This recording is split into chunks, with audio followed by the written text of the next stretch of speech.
1250મો શબ્દ મિત્રો ધ્રુજવું. ધ્રુજવું ને અંગ્રેજીમાં કઈ રીતે કહેવાય? તો ધ્રુજવું ને અંગ્રેજીમાં કહીશું ટુ શિવર.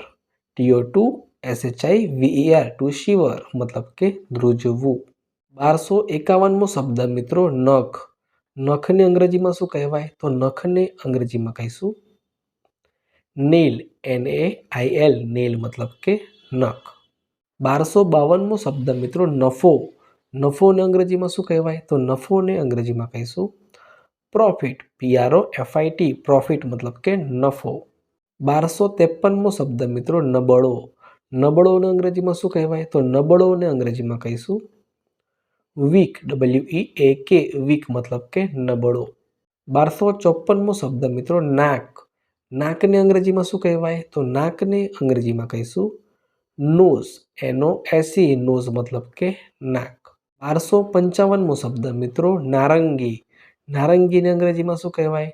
તો નારંગીને અંગ્રેજીમાં કહીશું ઓરેન્જ.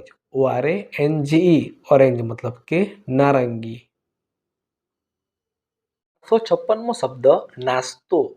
નાસ્તોને અંગ્રેજીમાં શું કહીશું? તો નાસ્તોને અંગ્રેજીમાં કહીશું બ્રેકફાસ્ટ. BREAKFAST બ્રેકફાસ્ટ મતલબ કે નાસ્તો. 1257મો શબ્દ મિત્રો નાળિયેર. નાળિયેરને અંગ્રેજીમાં શું કહીશું? તો નાળિયેરને અંગ્રેજીમાં કહીશું કોકોનટ. COCONUT કોકોનટ મતલબ કે નાળિયેર. 1258મો શબ્દ મીઠું.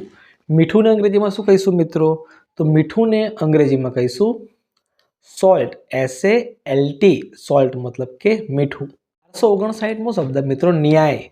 ન્યાયને અંગ્રેજીમાં શું કહેવાય? તો ન્યાયને અંગ્રેજીમાં કહીશું જસ્ટિસ. JUSTICE જસ્ટિસ મતલબ કે ન્યાય. 1260મો શબ્દ મિત્રો પગ.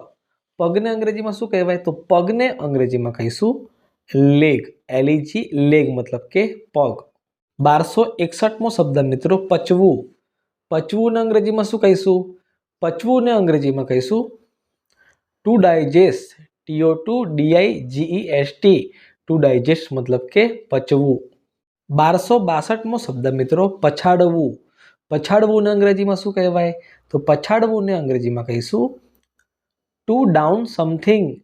TO2DOWN down SOMETHING something. To down something મતલબ કે પછાડવું. 1263મો શબ્દ મિત્રો પડવું. પડવુંને અંગ્રેજીમાં શું કહેવાય? તો પડવુંને અંગ્રેજીમાં કહીશું two fall. TO2FALL two fall મતલબ કે પડવું. 1264મો શબ્દ મિત્રો પતંગ. પતંગને અંગ્રેજીમાં શું કહીશું? તો પતંગને અંગ્રેજીમાં કહીશું કાઇટ. KITE કાઇટ મતલબ કે પતંગ.